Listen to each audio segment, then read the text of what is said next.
In this video, we look at 5 Canva tricks. If you're anything like me, you've been figuring out Canva one click at a time.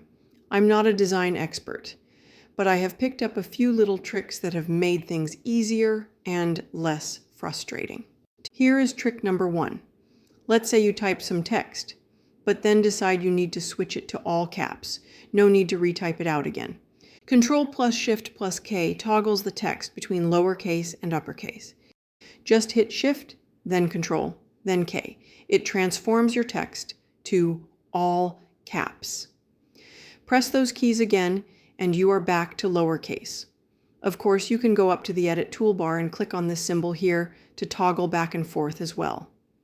When you hover your mouse here, the shortcut appears in a black box. Next one is adding text. If you're always going up to the text menu and clicking Add a Heading, there's a faster way. Click your mouse anywhere in the design to highlight, and then just tap the T key.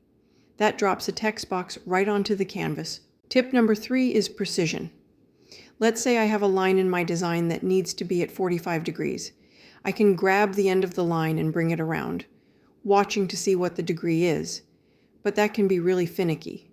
Or I could simply grab the toggle on the end of the line, hold down my Shift key, and my line will snap at 15-degree increments until I reach my 45 degrees. Once I let go, it's there. Perfect. Trick number 4 is the background remover. Canva Pro has a built-in background remover, which is awesome. However, not everyone has Canva Pro. That doesn't mean you can't get rid of the background. The only thing is, you are going to have to go out of Canva and go to sites like remove.bg or Pixlr.